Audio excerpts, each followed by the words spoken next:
great friend, my great friend. নেতানিয়াহুর সুরে তাল মেলাচ্ছেন মোদি। গাজায় ইসরায়েলের বিধ্বংসী ও নির্বিচার হামলা সত্ত্বেও তাদেরই সাফাই গাইছেন ভারতের প্রধানমন্ত্রী নরেন্দ্র মোদি। শুধু তাই নয়, ফিলিস্তিনি জনগণের উপর গণহত্যার অভিযোগ থাকা সত্ত্বেও ভারত পূর্ণ দৃঢ়তার সঙ্গে ইসরায়েলের পাশে রয়েছেন। গেল বুধবার ইসরায়েলের সংসদ নেসেটে দেওয়া ভাষণে এই মন্তব্য করেন তিনি। ভাষণে ফিলিস্তিনি জনগণের বিরুদ্ধে ইসরায়েলের গণহত্যা নিয়ে কোনো কথাই বলেননি মোদি। 2 দিনের ইসরায়েল সফরের প্রথম দিন নেসেটে দেওয়া ভাষণে মোদিকে দাঁড়িয়ে অভ্যর্থনা জানানো হয়। এই প্রথম কোনো ভারতীয় নেতা নেসেটে ভাষণ দিয়েছেন। সেখানে নরেন্দ্র মোদি বলেন, বর্তমানে এবং ভবিষ্যতেও ভারত দৃঢ়ভাবে ও পূর্ণ আস্থার সঙ্গেই ইসরায়েলের পাশে থাকবে।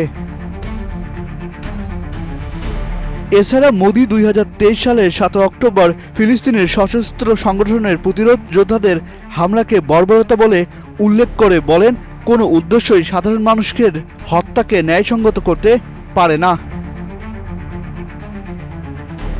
এদিকে গতকাল বেন গুরিয়ন আন্তর্জাতিক বিমানবন্দরে মোদিকে স্বাগত জানান ইসরায়েলের আরেক কঠোরপন্থী যুদ্ধবাজ প্রধানমন্ত্রী বেনিয়ামিন নেতানিয়াহু। মোদির আগমন উপলক্ষে বিমানবন্দরে লাল গালিচায় অভ্যর্থনা অনুষ্ঠানের ব্যাপক আয়োজন ছিল।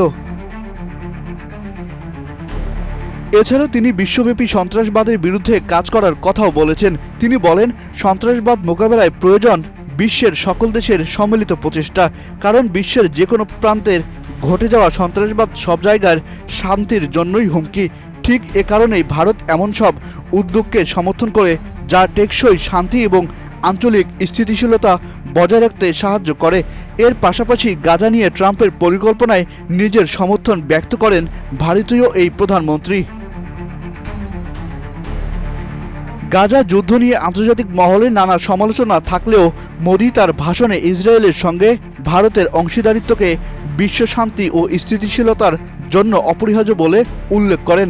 একই সঙ্গে প্রতিরক্ষা ও নিরাপত্তার পাশাপাশি কৃত্রিম বুদ্ধিমত্তা ও কোয়ান্টাম প্রযুক্তির মতো আধুনিক খাতে দুই দেশের সমন্বয় আরও বৃদ্ধির অঙ্গীকারও করেন তিনি। আহসান সাকিব, বাংলা নিউজ 24, ঢাকা।